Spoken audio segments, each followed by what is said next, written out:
Welcome to Performance Anxiety, where we turn your disadvantages into advantages. I'm Michael Cinquino, and I've recently gotten Invisalign, so it's a lot harder for me to talk. So just going through this intro already, I'm realizing that it's going to be a little different for me.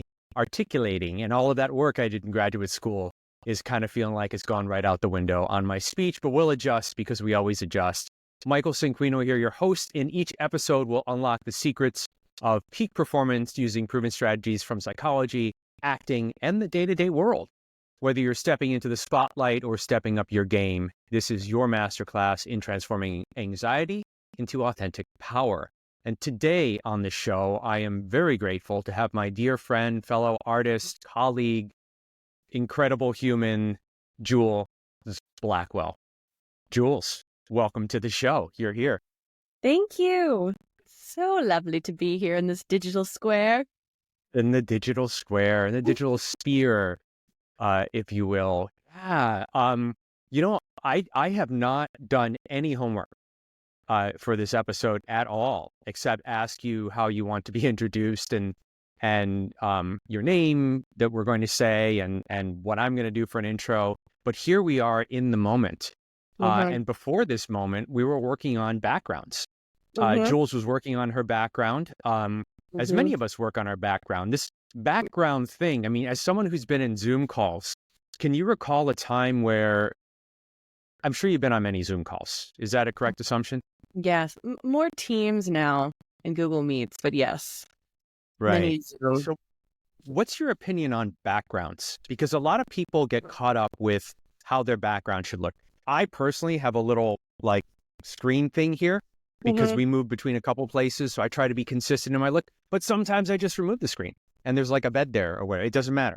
So we'll just start there from the moment before, and we'll talk about Meisner in a little bit. So from the moment before, what's your thought on backgrounds in general, or what comes to mind? I mean, I really like them. Typically, I do something in my kitchen and everyone loves my chili peppers that are hanging back there. But I love a good avatar, where you're in a specific world. I'll even jump into that on my Teams call, and I feel like we need to spice things up a bit. Or the background. Sometimes I'll change my backgrounds in the middle of a call to match someone else's digital background. But I really love, it's always a nice way to connect with someone and sort of get present in the digital room with someone's background. Even if you are making it a silly thing, oh, I like your style, because you guys chose the same digital background. But yes. Yeah. Right now you see some of my candles. And yes. Talk to me about the candles. There's quite a few candles back there, if we may. Yes. So there was a time when I would have a ritual where I would light a candle every day. There's even some of my lovely witchy friends have given me candles to summon things. I love a good journal, scrapbooking party where we talk about, have a moment where we share our thoughts and feelings and our hopes and dreams, and then go in privately and write those down. I even have a little vision board here that I created, and there was candles involved when we created this. And then sometimes there's a sound bowl involved and some sage and all sorts of things, Palo Santo. So I'm a very spiritual person, and I like to do different rituals. Can you talk to me about summoning? Summoning is something I have a firm belief in summoning, that you set the conditions to summon. How big of a role does summoning play in your worlds? Because you're in many worlds. Yes. I mean, I think that it's really important for me. I feel like I summon in several different ways. Sometimes it's I do a workout before a meeting I know I'm going to have that's going to require my autonomic system to be more calm than usual, or will make me feel more powerful or focused. And summoning, I think that journaling has become a bigger part of my life. I feel what was so profound to me is when I was having a really rough time in my love life, I met a very influential person who encouraged me to journal, got me journals, got me pens, and made it important. He's like, your voice is so important. You have so many beautiful thoughts. I feel like you don't apply them to yourself. And I feel like you're always helping other people and not helping yourself. And he was like, I want you to just take time for yourself. Take a couple of hours, just write your perfect day, your perfect week, your perfect month, your perfect year, your future lover, partner, whatever you want, future, write it down. And I wrote down exactly what I wanted in a partner. And I'm married now for a couple of years, and I found some journals as I'm trying to do some spring cleaning, and I was slipping through some things. And I swear, a lot of the qualities that I have in my partner are so close to what I wrote down. It was just so magical to see. And then it just made me want to do it more. I was like, because I feel like you start to be listening to the cues around you, and you're more aware of what you want. You fine tune your instrument, of your passion, your focus. And do you still journal often, on and off? Is it a regular part of your daily practice, weekly practice? What does that look like? I would say it's probably a weekly practice. I also started a journal for my goddaughter. I started writing down things that her mom sends me, or that the stuff that we do, or the words that she's saying, or things like that. And I was like, oh, I can't wait to share this with her when she gets older. So I have a journal for me. That's my personal journal. I have a journal for her. And then I have a work journal. So the work journal, I pretty much write in every day. So the personal and hers probably once a week, a couple times a month. Cool. I'm just going to pause for 1 second. I do it all the time myself. One thing to watch is hitting the table. Oh, sorry. You can, no, it's okay. It's totally okay. You can gesture as much as you want to, but when people are just going to be listening, that will be impossible to take out. But keep the enthusiasm, and keep your freedom, but just not the table. That's all. Mine, teeny tiny. You got me thinking, okay, so could you talk a little bit about work? Because you're someone who is a very high performer, and we can talk about your career and your profession in a bit. But I would love to hear about how journaling for you plays a role in your career. Maybe we can talk about your career and that aspect of you now, if you'd like. Yes. So journaling for me in my career, I like to focus on what I want to achieve in a day or in a week. The people I want to reach out to, the subjects I want to talk about, the ideas I want to explore more. And those thoughts stream of consciousness sometimes happen in the middle of a conversation with somebody. So I just want to jot it down before I forget it. Still be in the conversation, but just like make a little note. So sometimes I have to reinterpret what I wrote, or I like to think about things in the shower and then write them down. But like all of it is having to do with I have a list of the stuff I want to achieve. I think lists are really important for me. And then go ahead. Well, no, and then it's just taking notes on things when I'm talking to clients, really personal things like themes with them, patterns, requests. Like I have one client who has these 3 things that he loves to incorporate in business. And so I always make sure that they align with those 3 things. And I always go back to those 3 things for him and stuff like that. Now this is a selfish question. How do you find your way back into these things? Because one of the things I've always struggled with is taking notes and then knowing where to go back and find what the heck I was talking about. So like sometimes systems where you're talking about what you're talking about is maintaining this relationship and knowing that this individual in this individual relationship, he has certain preferences. So you're able to reference it back. How do you just go back to the page? Is it in your head? What's your process like to use those notes to continue to leverage them out in the world in your career? Well, so I do have a CRM that I'll put essential information for the client. Like I know that they want to order at this time and I'll put that on a calendar. And so I'll have different ways. Sometimes the notes will be in multiple places. But in terms of like how I recall things, actually writing it down, it's one of the ways I memorize lines as an actor, or if I'm going to give a speech, is I write it down continuously. The act of writing it down makes it real for me in a lot of ways. And I know where it is, and I'm a visual learner, and I can see it on that page, and I know which notebook it is, what point in the notebook it is, what happened before and after when I wrote that down. And I can always go back to that moment even if it's like 2 years ago, I know what notebook that is and what phase I was going through, what time of year it was, the weather out. Like there's lots of different cues that I take in, and I feel like that's a part of being present, and that like journaling helps me be really present.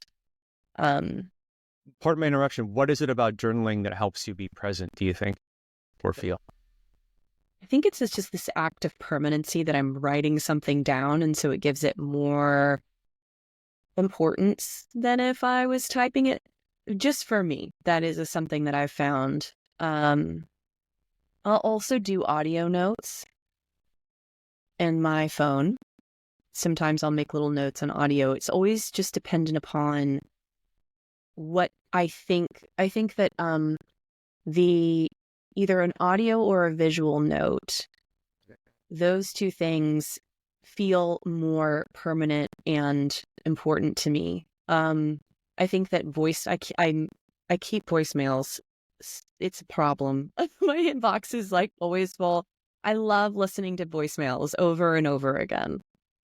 Just like I love reading things over and over again too. Can we talk about roles? You wear many hats, as they say in the cliched way, but I feel like you've come to this wonderful place of how each role is kind of supporting the other, and there's this synergy that you've stepped into across the board, because you don't just do one thing, and you are not just one thing, of course. So maybe for the audience, you can talk about, the roles that you play, and maybe how they interact or support each other. Mm-hmm.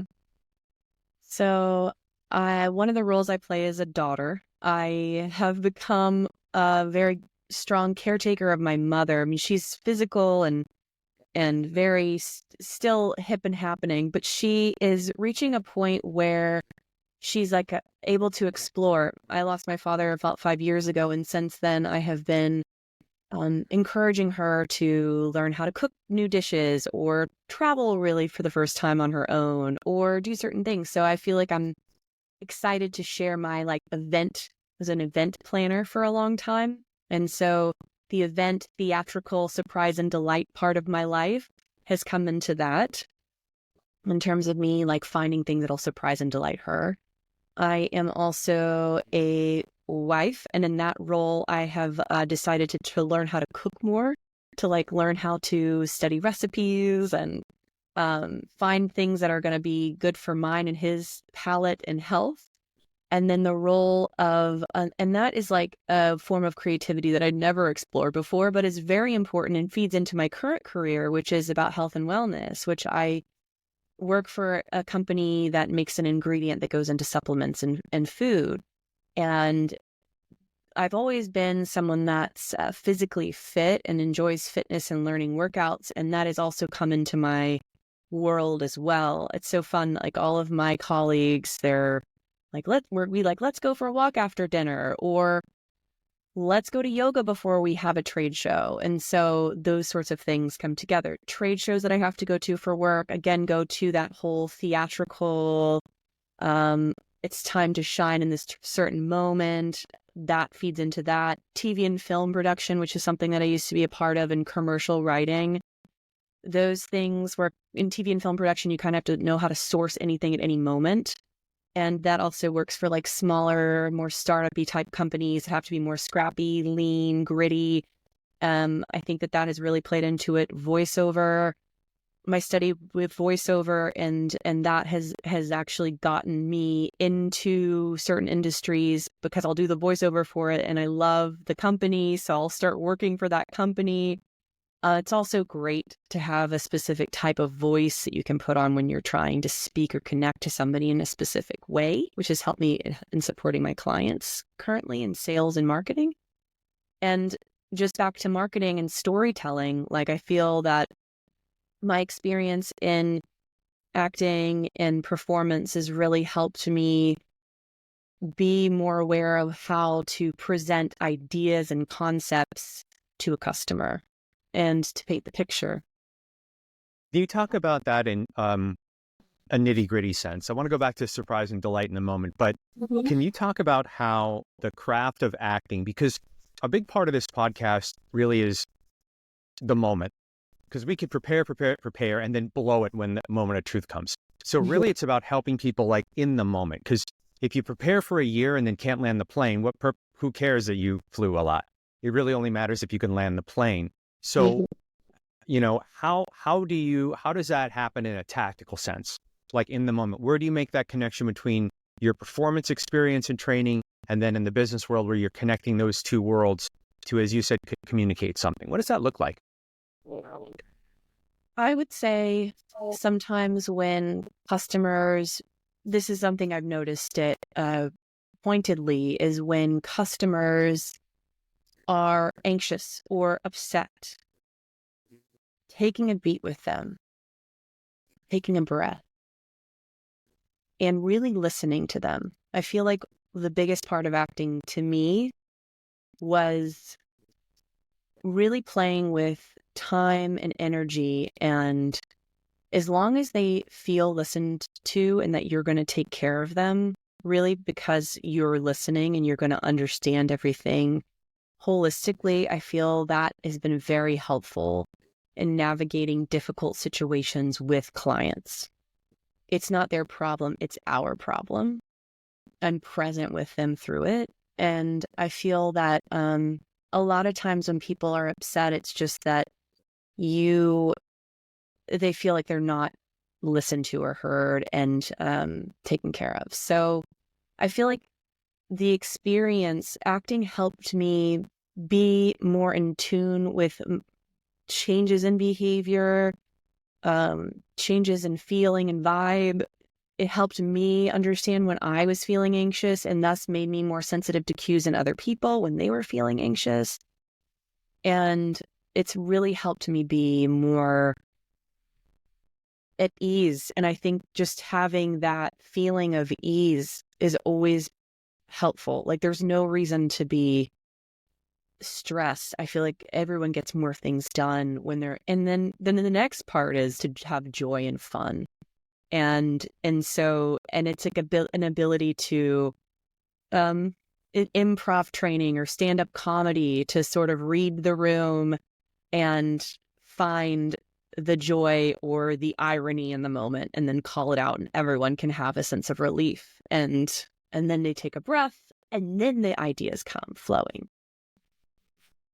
I love this idea of working with a feeling of ease. And you reminded me of two quotes when you were speaking. Someone once said to me, I think it might have been Kelly Kimball, the most successful person in the room is the most relaxed person in the room. And those two things go hand in hand. You reminded me of that. And then also something I literally just learned today, the phrase that listening is love. I learned that in my Northwestern clinical mental health homework. I didn't think, and I thought it would be, I'm at the very, for listeners, I'm at the very beginning of a clinical mental health master's degree at Northwestern. And I'm pleasantly surprised by how, not woo-woo, but how practical the teachings and skills are. And that came up today. I'm like, man, I wish I would, learn that sooner, but listening is love. And I love that you started with listening.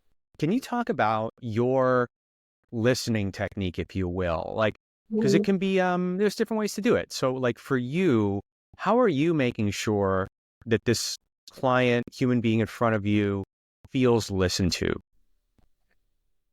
I think sometimes it's as simple as repeating what they're saying, asking questions to clarify what they're saying, framing what they're saying, rephrasing it, and writing things down that are pointed, asking them just be like, 1 second, let me just write this down.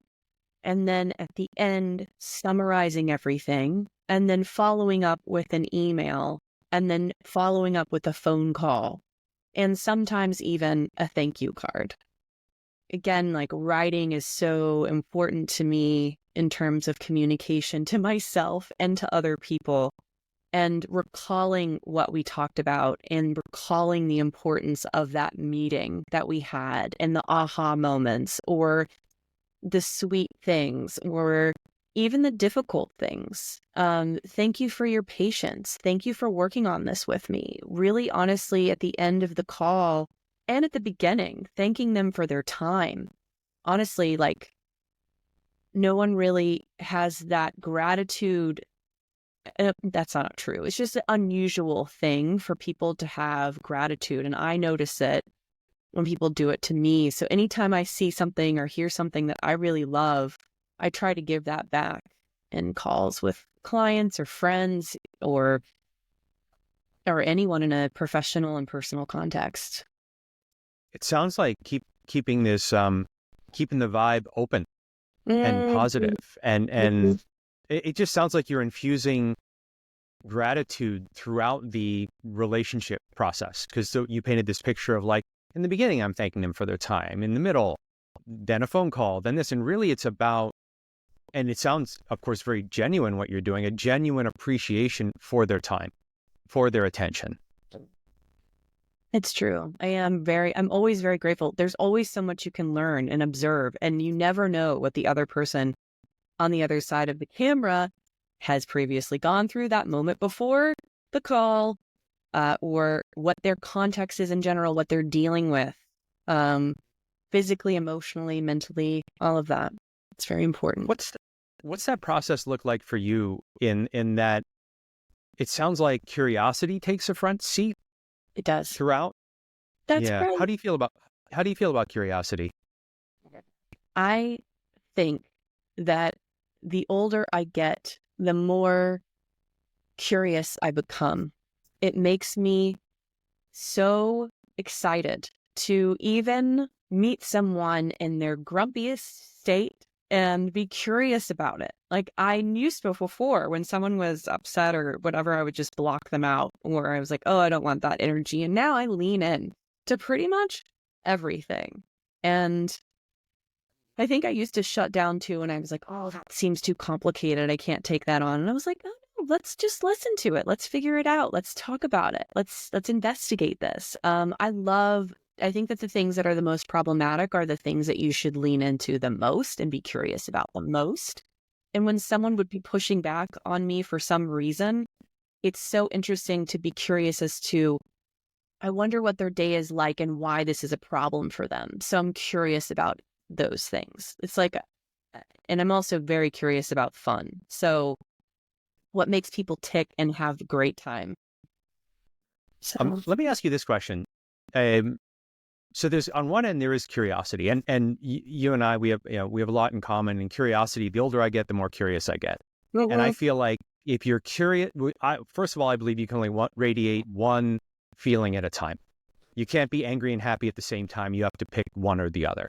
And I feel that if you're fully choosing curiosity, it's impossible to choose judgment, passing judgment upon somebody. And if you're radiating curiosity, there's that Afghani quote, he who is wise or she who is wise replaces certainty with wonder. And I used to wonder, is that really true? But in my experience, it is true to be curious and to not know. I mean, do you watch Ozark? No, I haven't seen it. I know I should. Great show. There's a character named Ruthie, and one of her like taglines, it's a great show. One of the taglines is she's like, y'all don't know shit about fuck. And I have to remind myself that I don't know shit about fuck all the time. I don't know until I ask, and I can't make assumptions. I don't know why. I don't know if the person might not be mad. I might be misreading. So it's always a good reminder for me to stay in curiosity and really to just ask. So here's the flip side to that I have for you. Mm-hmm. So curiosity is like kind of living in I don't know, mm-hmm. which I think is incredibly valuable. But as someone with an incredible amount of experience like yourself, how do you balance your knowingness and your experience with that I don't know curiosity, and not leave all that experience that you have and your wonderfully superb instincts as a human being, as an actor, as a professional, how do you make sure that you're not teetering too far one way or the other, where you might be selling yourself short or selling the moment short? Yeah, I think that I like to appreciate the way that people get things done. Certainly, I never want to like step on anyone's toes. And I understand when you're trying to learn, like, for instance, if I am assessing a situation and I've asked somebody how they do certain things, and then I'm trying to implement a change because of like a tool I know that will work better for what they're doing. It's a very sensitive thing. It's always interesting to be curious about why this person wants to stay in doing this thing in this particular way. Like, what is it that's making them not want to change? And instead of being forceful and discounting them or flippant, I try to just engage deeper and then say, well, if we try it this way, this and this and this will be better than this and this and this. Is this worth it for you now to consider this? And if not, well, let's try to find something else together. It's sort of like almost, even if you think you know better and you know that this thing works better, it maybe not necessarily work for that person better. So it's always about like, maybe they don't learn in this way, or they don't like to work in this particular way. So it's really interesting trying to figure out what people's strengths are and aptitudes before you assume that they're going to be able to do the thing like you, and they're going to that is going to make them more efficient. I guess that's like the thing about my curiosity, that I want to always be sensitive to other people's techniques and oh, I've never thought about that way. I've used Excel. I know that usually CRMs are better. Like, why are you still just using this Excel and not going to this CRM? How can I convince you this is the better way? Like, reduces tasks, so but instead of, I just try to not shut people down. Can we go back to surprise and delight? Mm-hmm. Where did that come into the story for you? I think the moment that I decided to let myself be myself at work, and that I allowed myself to show people what I find joyful, and then realizing that they also find it joyful. I think that that was a huge epiphany for me. And so I know that I like to be surprised. I know that I like to have things that are unique and playful. And whenever I was just like, oh, work is different. Work is where you go to be serious. Work is where you go to be straight-laced. Work is where you wear fancy like suits and you don't do anything out of the norm. And then there was this shift of like, well, you know what? You can stand to wear a lobster costume to work, because you know what? You're still going to be a professional, and you're still going to show up on time and do the job, and everyone's going to be satisfied with your work. You're just going to be wearing a lobster costume. It's okay. Then they're going to think it's fun and cool, And you know what? Do lobsters do cartwheels in the wild? No. Does Jewells do cartwheels in a lobster costume? Yes. Is that fine? Absolutely. So, all right. So this is such a topic, and I'm so glad you brought it up. But being yourself at work, I have an inkling. Depending upon the environment and the work, companies are like, we want you to be yourself. Not like that though. not like that.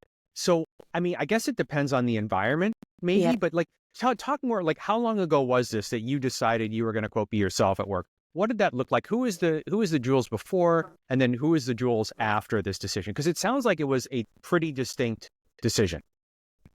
It was. The Jewells before was just someone that was pleasant. I think it was my Southern roots that made it's like you just sort of want to blend in or be kind and assume that if someone needs you for something, or they will see the quality in you.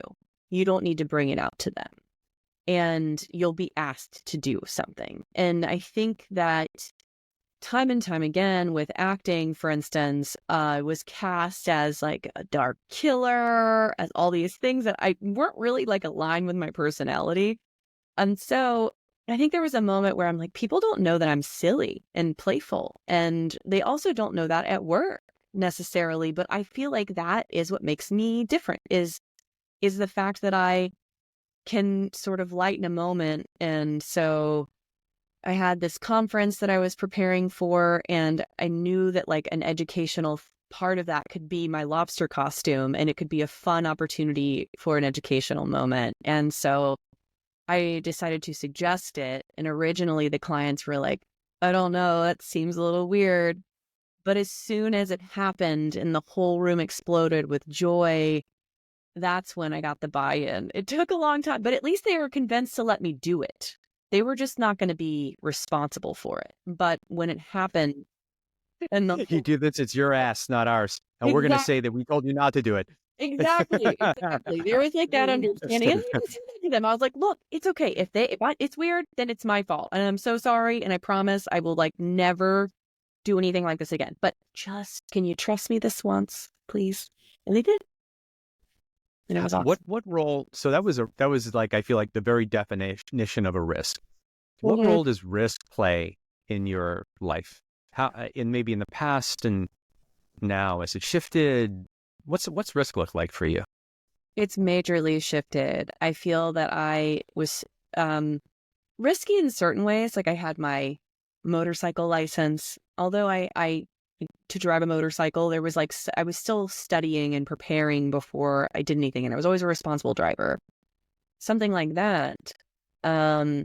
Maybe like on a slalom ski, like taking my hands away and putting my foot into the handle, like that, those sorts of like physical risks.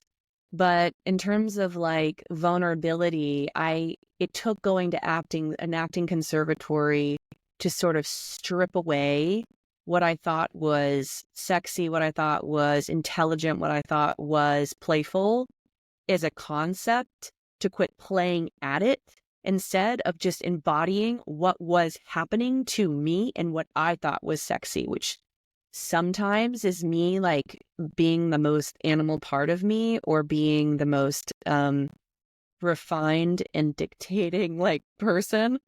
And that sexy can be a million shades of different colors, and that playfulness can be a million shades of different colors, and that love and all of these different emotions can be different. And I feel like all of that has just come into my life and my work and made things more flavored for me to be okay with it being what I feel in the moment, because people can tell that I'm being authentic, and that is what they want. And so the risk is maybe they won't like it, right?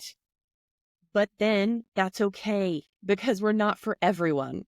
Even sometimes the client's not the right person for us, you know? So I feel like the risk, and the reason why I bring up like sensuality for me is that even for a birthday in my like late 30s, I was hesitant to wear an outfit because I was like, it's too risque. And it's like, lady, you're in your 30s. Like, who cares? You know, like, do whatever you want. Life is short. And of course, everyone loved this outfit. And it wasn't over the top risque. I live in New York City, you know, there's plenty of people that are like just naked on the streets, and that is perfect, you know, but it's sort of like testing what risque is, or testing and being confident and like, this is my version of risque, and everyone being like, I'm so glad to see you in this light. This is amazing. And yeah, just being around wonderful people that continue that, to encourage that behavior, helps me, colors my professional life in a beautiful way. Can we talk about the Meisner training? Mm-hmm. For those, yeah, I would love to hear your experience with it. And for those listening, Sanford Meisner was, I don't want to say one of the few, but probably one of the more predominant methods of acting, aside from like method acting and that whole actor studio thing. But there's something about the training, and both Jewells and I went through it, And it was incredibly transformative for me and everyone that I was surrounded by in such a multidimensional way. I would love to hear it, maybe if you let people know what the training is like and what it was like for you.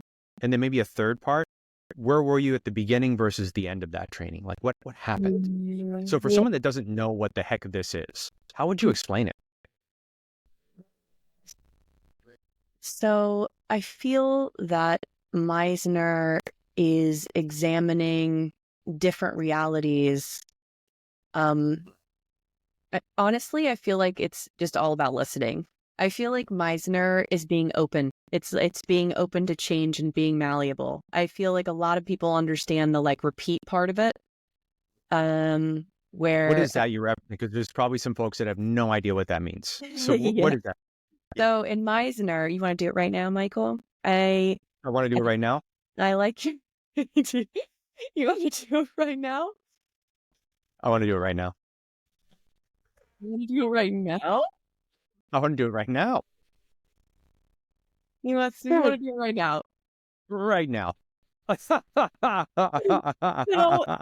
that is an example of the repetition, is that you read off of someone's behavior. It changes you and you repeat it as you hear it or how it makes you feel.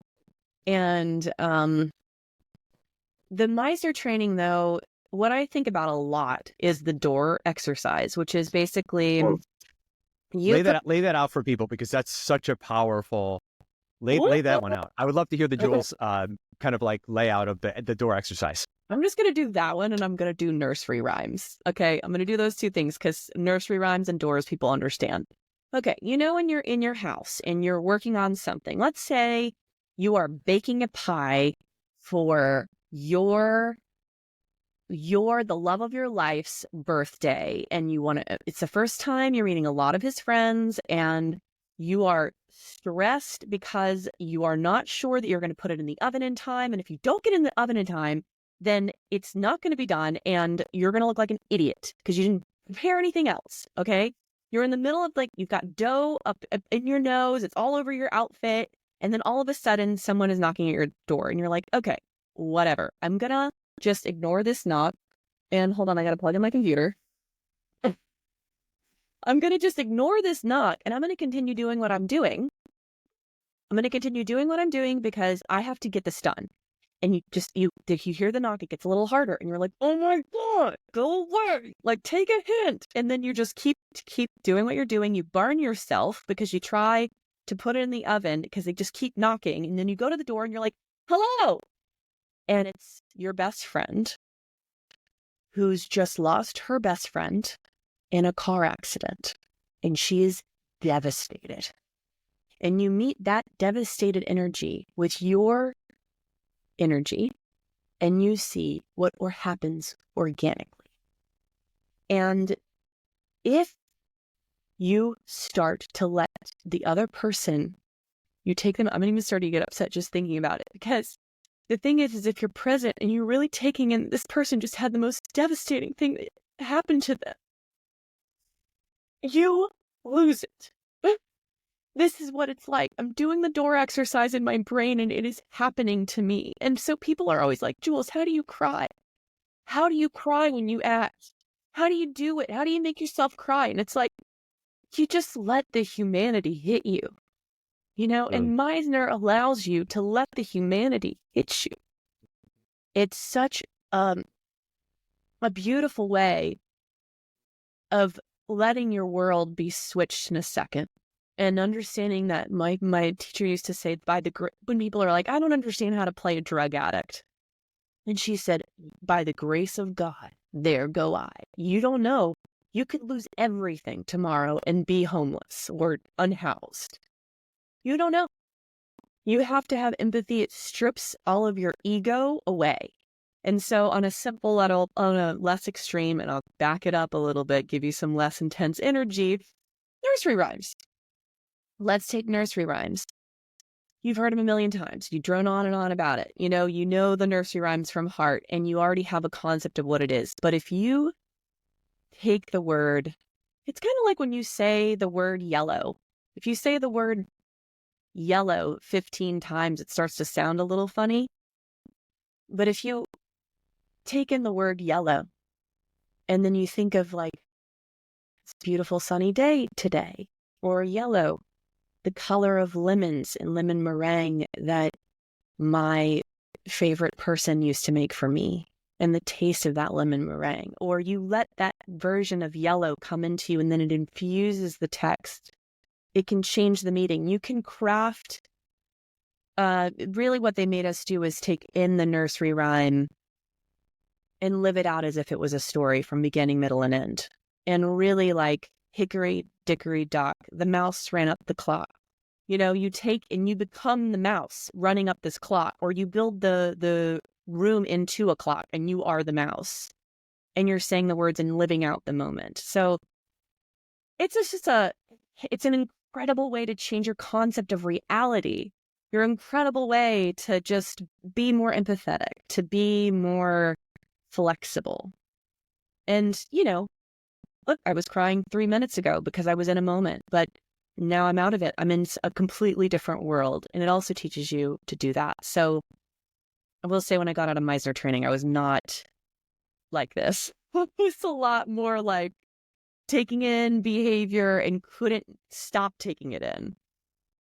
It was hard for me to loosen it up. I had to find techniques to help me to calm down, whether it was like breath work or, you know, journaling or whatever it was to help me calm down and button up and realize like, which yoga, I became a yoga instructor because yoga is so much more observational. And you learn in the practice that even like positive feelings pass just as much as negative feelings. You can't hold on to anything. The ocean taught me a lot, trying to surf and riding waves, literally like the waves of life, that more are going to come and it can be fun or it can be really devastating, but you just roll waves. So how do you balance your objective? For instance, so my own story on the door work. Sure, I was outside the room, not inside the room. My partner was inside the room. And for those of you at the door, you don't know what you're walking into, just like Jewells laid out. My crafting outside the room was that I needed to borrow my friend's car because if I didn't borrow the car, I was going to lose my job because I crashed my car and I had to go to work that night. My boss said if I didn't show up, I would be fired. So the stakes were really high. And I go to the door and I knock on the door really hard. And she opens the door and she's completely naked, covered in blood. And I go, "Can I borrow your car?" And my acting teacher goes, "Stop. Michael, what are you doing right now?" I'm like, "I need the car." She's like, "Are you out of your fucking mind?" She is completely naked, covered in stage blood. She's like, "I hate to break it to you, my friend, but as soon as that door opened, those car keys went out the fucking window." And she was completely right, because it was like, and the thing is, Jewells, like, I don't know if you've had the experience, like, everybody sees what the moment is. There's like moment, you know what I'm saying? Like, it's almost like there's only one moment and there's something that's a predominant piece of that moment. Like, as a rational, reasonable human being, my honest reaction to that would have really been like, "Oh my fucking God. Like, what the fuck? Like, oh, what, holy fuck. Like, what the fuck?" Like, flabbergasted. You may have even passed out or vomited or whatever. Right. Like, what the fuck? Like, oh my God. Like, Gina, like, you're, holy shit. Like, and it's so visceral to me. Like, still, like, so let me ask you this, though. In the real world, because my objective went out the window. And in the Meisner work, sometimes you do come back to the objective. Sometimes you don't. And that's the point. Sometimes you go a completely different way because you never, the moment itself is never at the expense of anything. It's the moment. So in the real world for you, how do you make that balance between being in the moment with a human being? Let's just take business. Being in the moment, but at the same time, not letting go of your objective where you just become a victim of the moment to everybody. Because, you know, we all have, you know, we're trying to sell something. I'm trying to sign on a client. I want them to, you know, purchase my product or service. How do you find that delicate balance between being in the moment, but at the same time, not surrendering your goal or your objective entirely to the moment? Yeah. I mean, I think it's like that, the active listening is also in engaging them to help you solve the problem with them, with you. And it's sort of like listening, definitely listening to what they have, but it's they're dealing with, but it's also just sort of like, okay. And then it's like, hey, like, okay, I totally hear you. This is what we're dealing with here. And what about this? Giving them options as to what they think the next step could be. Or after listening to you, I feel like, let me do this. Let me get back to you. I have a few solutions to where I think that I can present to you, but I need a little bit more time. Now that I learned what you have on your plate, let me just see what I can do and get back to you. And then, so how's next Wednesday at 3 p.m.? You want to, like, if you can't solve it in the moment or it doesn't feel appropriate, you can always just plan the next meeting and set a time that works for this person. But it's really honestly giving them some accountability and agency and giving them some stakes in this and knowing that it's all, whatever happens, whatever you come out is beneficial for both people. Yeah. Has asking for what you want always been easy for you? No. Is it easy now? No. Not necessarily. Yeah. So what can you talk about that evolution for you? If there is an evolution of. Yeah, I feel like, the thing is I can't ask for what I want. When the stakes are really high, sometimes I still get a little emotional. Whereas before I would completely shut down. Now it's just a little emotional. I think that it's also because I really want people to see my authentic feelings. I'm not afraid to shed a tear or two. I'm also not afraid to laugh really hysterically at something, So I feel like one of the first times I was really vulnerable in my life, when I was dating my husband, he didn't come to my apartment for the first 4 months that we were dating. I was not vulnerable in that sense. I was very scared to have another man in my space. And I was like, because of the past, I had not had good experiences. Where I was more bold in other ways. Like, we were at dinner, I saw he wasn't eating. It was because of his Invisalign. And I reached into his mouth and I took it out for him. And I was like, and so I knew, because I knew he wanted to take it out. And in that moment before, he'd asked me, like, do you want to be friends or do you want to date? And I reached into his mouth, I pulled out his Invisalign, and I said, I will never be friends with you. And I was like, please eat, Also, can I have a bite? That I was very intense and visceral. And then at the same time, that was like 2 weeks into dating. And then at the same time, it was 4 months later that I was like still not inviting him over. He thought I was married. Mm-hmm. And so it was just like, it's always this thing of me trying to be vulnerable and then like also, having a wall up. So, and then gradually those things have gotten far closer and closer and farther apart, I guess, is like saying I'm breaking down the wall and I'm much easier and quick. I'm on my impulses and talking to people. I'm like more authentic. What does that mean to be on your impulses? Folks might not translate. Actors' terms right there. Yeah. Being on your impulses is like you were kind of saying at the door, where you see this person, and sometimes it's almost like we've been trained to be polite and to where we don't observe or comment on certain things, and it would just makes you disconnected from reality, though. That's what it really does. There are ways to notice things and also be kind. Like, it's okay. Like, that is something that I feel is become it's a societal thing. But being on your impulses, meaning that you smell something, you're like, ooh, that's there. I smell something. Whereas some people, like, maybe someone farted and maybe you shouldn't have said something, but you were like, something's in the air, whoa. So being on your impulses, it's like sometimes it could be rude or wild for you to say something, but it's really in those authentic moments too. Like, you snap at someone and you're like, you know what? I'm an asshole. I'm so sorry. I don't know what came over me in that moment, but I'm really frustrated. That's what it's, and I think that's what it was about. It's sort of just acknowledging what is the catalyst, riding that, paying attention to your feelings, paying attention to the other person's feelings, and and what's happening around you, and marrying all those things in the single moment. Yeah. You said there are ways to notice things and still be kind. Yeah. Deborah Headwell said to me, your honesty is a gift to your partner, your polite behavior is not. And I think folks get out of they don't understand that that doesn't mean be mean, and intent matters. And I personally feel that generally speaking, not we, you and I, but the world wants to kind of remove intent and context and just take things, the words are the words. It's like, well, no, like as you were saying with the nursery rhyme, the words can mean anything. Like what's underneath the words. And it's like, I don't know. I feel like it was such a beautiful way to explain that you can notice things and still be kind, which is to say, don't ignore what the moment is.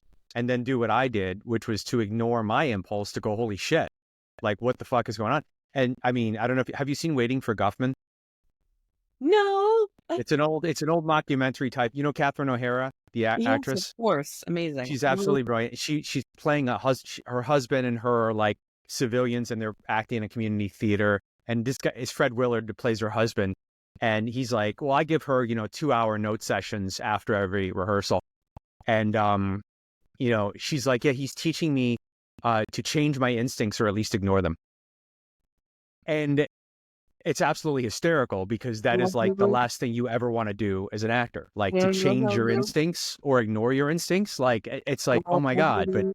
But I feel like, do you feel like we have gotten away in a general sense on our instincts and we live a little bit more in our head in your observation? I mean, how long have you been in New York? Quite a while now. 15 years. Yeah. Your observation in 15 years, do you feel like we're more in our head or less in our head? It's really funny, right? When I think that people aren't in their heads, maybe they're not in their heads about the specific thing that I thought they might be, but they're in their heads about something, and I feel like everybody, I mean, it's a constant struggle, I think, for everyone all the time. You're like, the closer you get to somebody, you're like, really? You have confidence problems? Are you out of your mind? Like, you've got so much money and you're so gorgeous, or you're so funny, or you've got like all these amazing friends, or you're so smart and you think you're dumb? Like, what?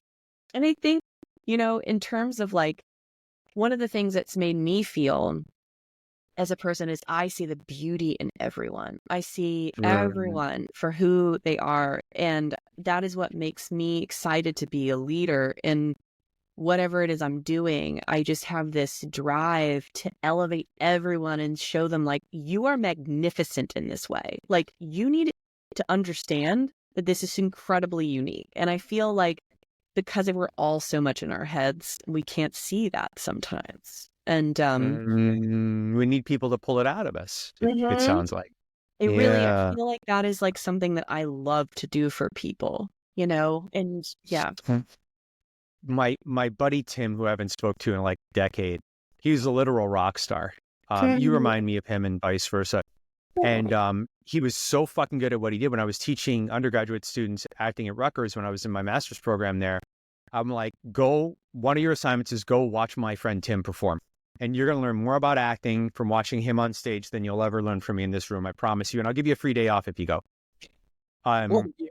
He's absolutely captivating. And like, he's just so lead singer, good looking guy, but it was more about presence than anything. And I said, Tim, what is it about for you up there? What are you really doing? He said, it's about pulling people out of themselves. And it sounds like in another way, you may have just said the same thing, which is like pulling the best out in other people to come out and play. And you've always been one of those people that I feel like I can be my truest and very best self around. And that gift, because it's a rare gift, that's a rare and precious gift. And it's a gift that you remind me to give other people, because my mission is very similar, to inspire the best in others to come out and play.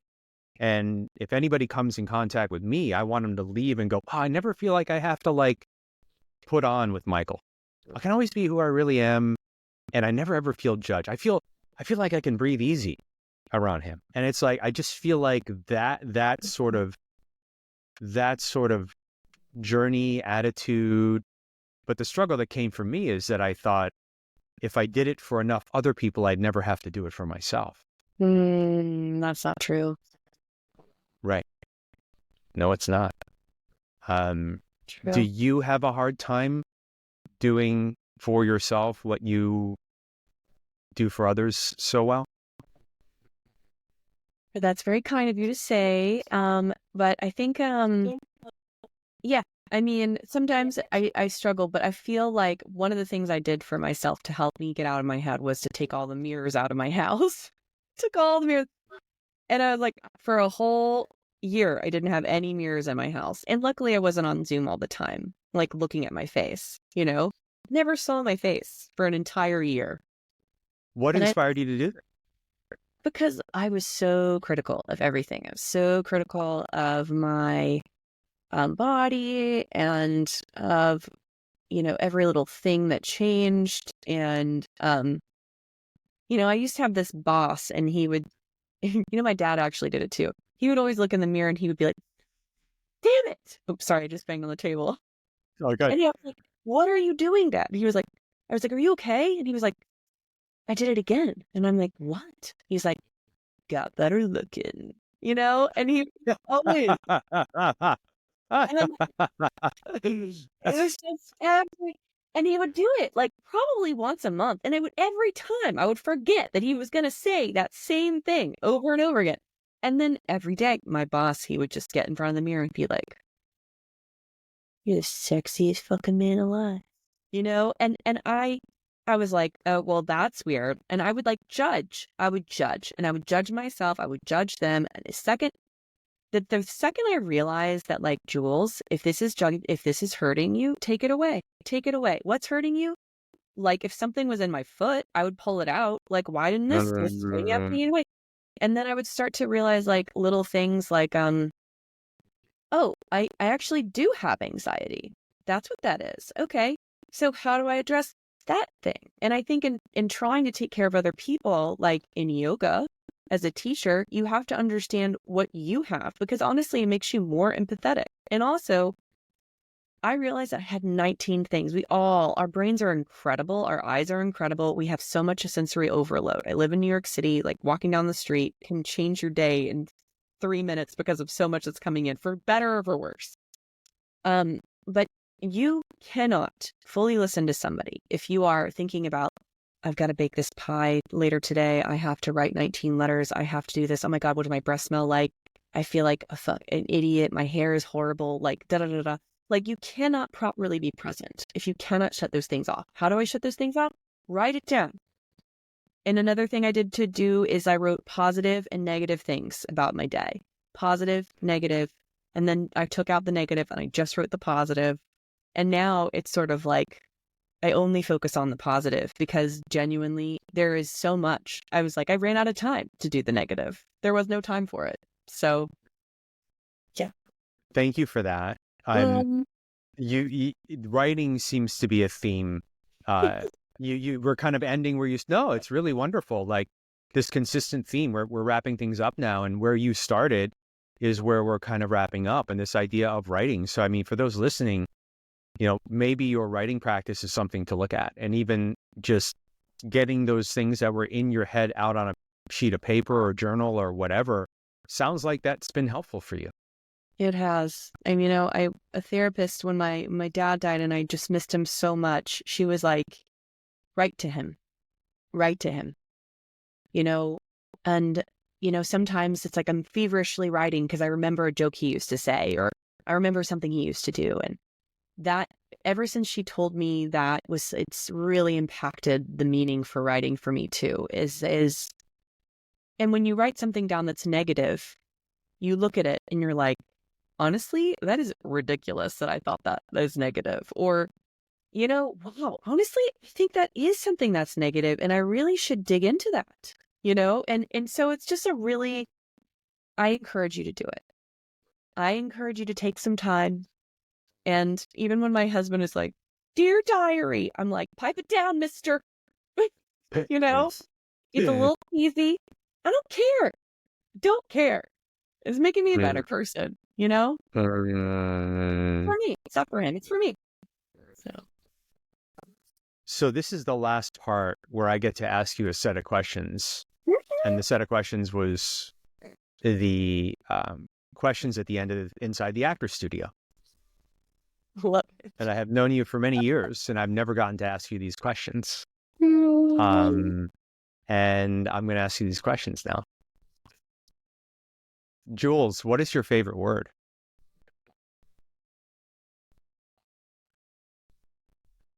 Love. What is your least favorite word? Hate.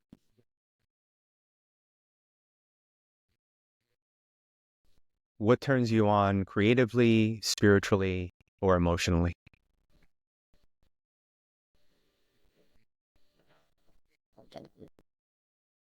Authenticity. What turns you off? Pretension. What is your favorite curse word? Fuck, for sure. What sound or noise do you love? Babies. Gurgling. What sound or noise do you hate? Sirens. What profession other than your own would you like to attempt?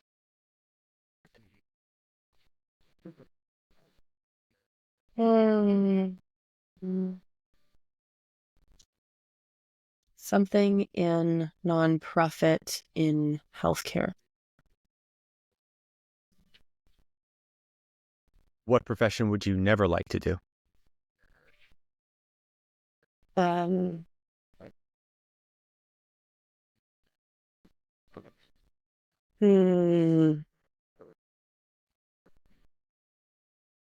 sure it's a beautiful craft and I'm grateful people do it, but I don't know that I could embalm bodies.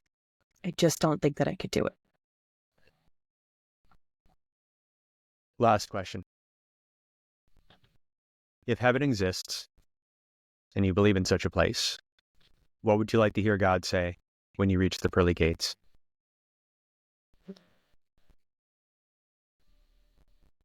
Welcome, you badass bitch. I'm so excited you're here. We've got a ton of fun activities for all of you. We've got some great friends and family that have been waiting for you. I can't wait to show them to you and for you guys to have a great time. Also, you look fucking hot. And Michael's not here yet, Michael Cinquino, but he's gonna join you when he joins you, but trust me, the time's just gonna fly. And yeah. Also, love what you did there. I love that you're dying before me. Gosh. Oh boy. My friend Jewells Blackwell, thank you so much for making time for this. Michael Cinquino, I would make time for you forever and always. You are a damn gift of a human, and I love you so much. Thank you for saying that.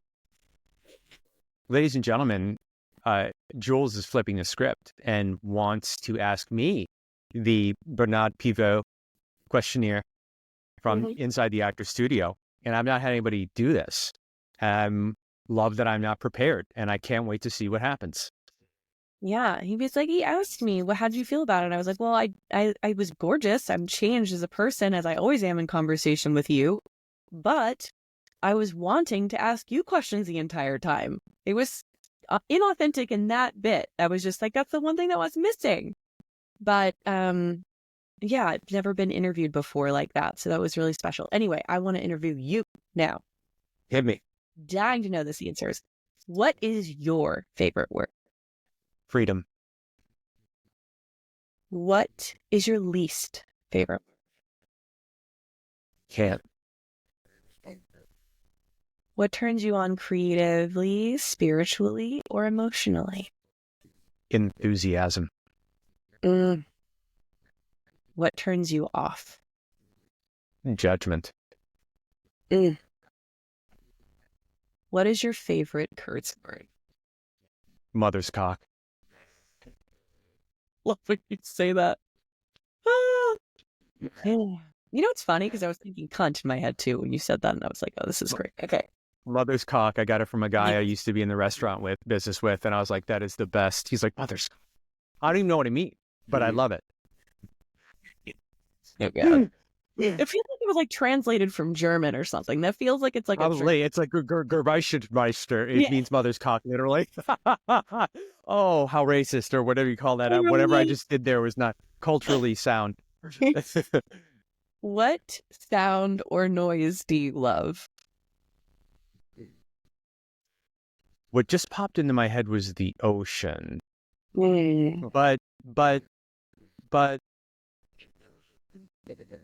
being in a room at like a music show, like someone's on stage singing, and being at a concert, like the sounds of a concert in not like Madison Square Garden, but not like a 10-seater, but like I don't know, like a 100-person concert, like MTV Unplugged, like being like in the audience at an MTV Unplugged, like that sound. I know it's more than one sound, but that sound of acoustic and singing and some female like Natalie Merchant singing. I love that. You owe me a concert date, by the way. I'm just saying. So put a pin in that. What profession other than your own would you like to attempt? Navy SEAL. That time has passed, and it couldn't possibly happen. But if I could wave a magic wand, that would have been a really cool profession. What profession would you not like to do? Maybe you've influenced me, but embalmer. The idea of being alone with dead bodies abso-fucking-lutely terrifies me. I don't know why, but no. Alone in a room with a dead body, like nothing can happen. It's the weirdest thing, but nothing can happen. But for some reason, there's this belief that like they're gonna come back alive, or I don't know. I don't know, but that dead bodies, no, thank you.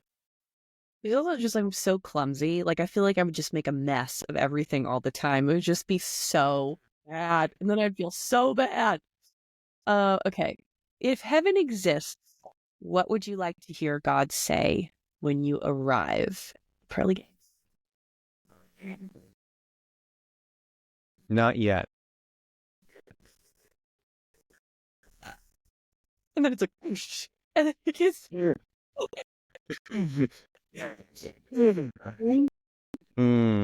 Thank you for those. Do you have anything else you want to ask before I hit stop?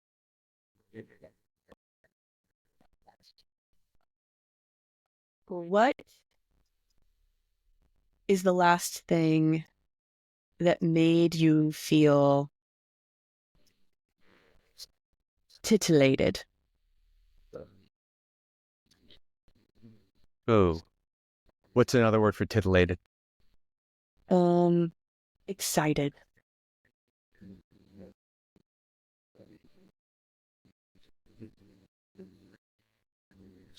Being the last photo shoot I had with a friend of mine, I photographed her for like actor headshots, but we did portraits too. Just being in the space with her in that act of capturing her, watching her really nervous at first, and then get into her power and not give a fuck. Like that experience happened just like 2 weeks ago. That was it's always so stimulating for me to be in that seductive space. I feel like it's a seduction, not necessarily a sexual seduction, but there's something about the seduction of a photo shoot between two people where this person is allowing themselves to be seen, maybe in a way that they've not seen themselves before. And then to be able to show them a photo and have her go, that's me? And then be able to go, yep, that's you. That never, ever, ever gets old for me. And that was the last time a couple of weeks ago I had that experience of like, ooh, and it's sexy and it's fun and like it's playful and there's just something about it. I've done it thousands and thousands of times. It never, ever gets old. It's never gotten old. I love that. Is there a last question? It doesn't have to be. I'd love to ask you more. But is there a technology that you wish existed? Oh, now a technology that I wish existed.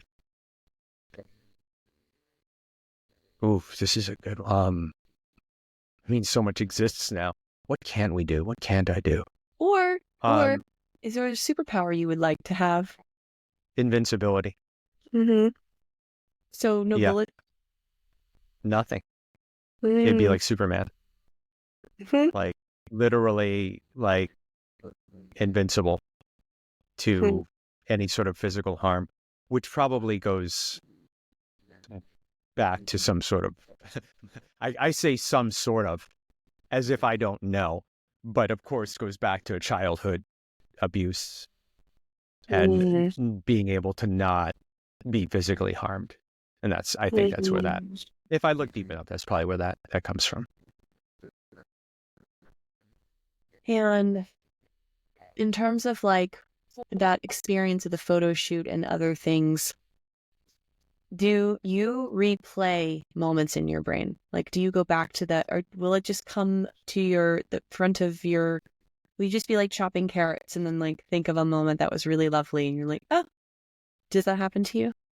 All the time. What's the last moment flash in front of your eyes while you were doing an activity or like a memory that floated up? That was really pleasant.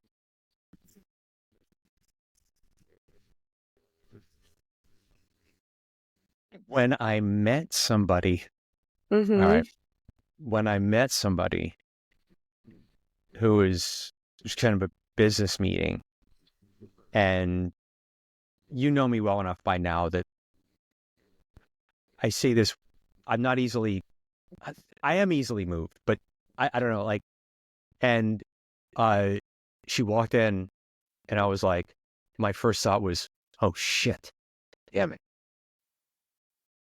Damn it. God damn it. Oh no. Because it was that.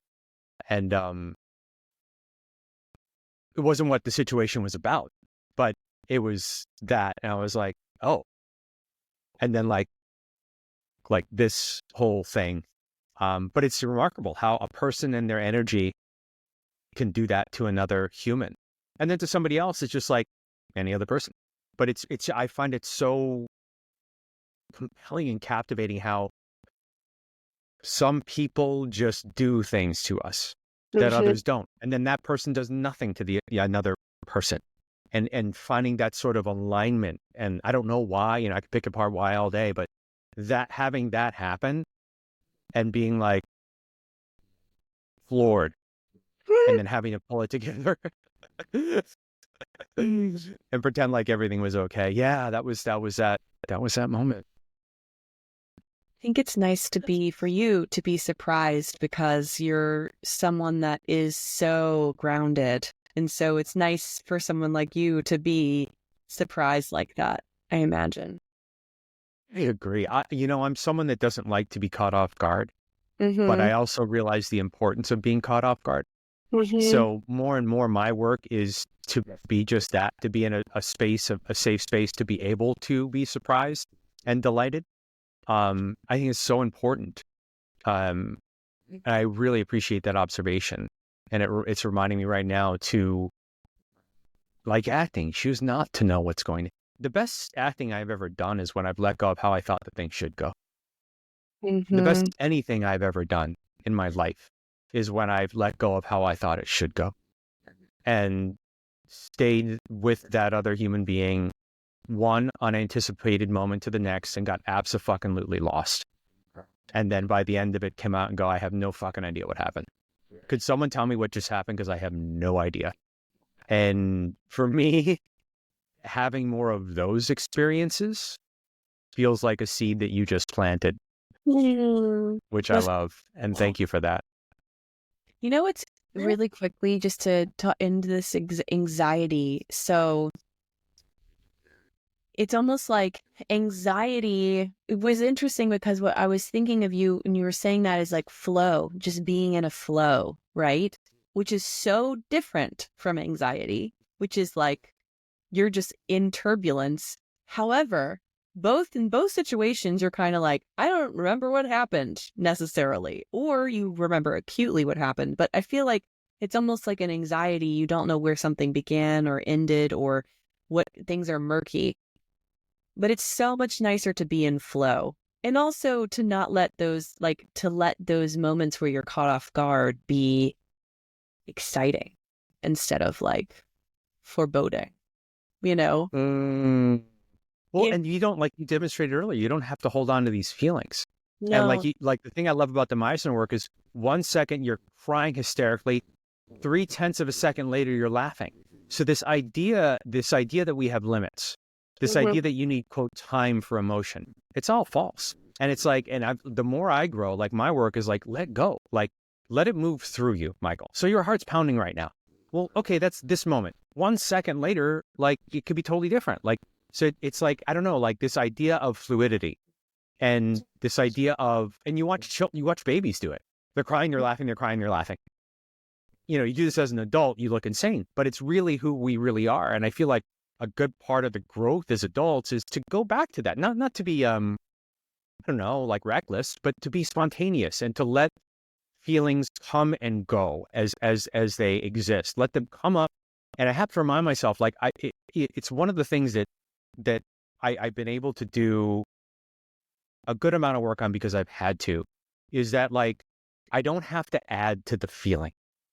Like the feeling can be the feeling. I can feel it fully and I do not have to hold on to it. I do not have to try to suppress it. I do not have to try to prolong it. I can just let the feeling be in its ethereal purity and let it pass through and go on. And I learned like 2023, we were talking over brunch yesterday. I was holding and trying to suppress and hold and control.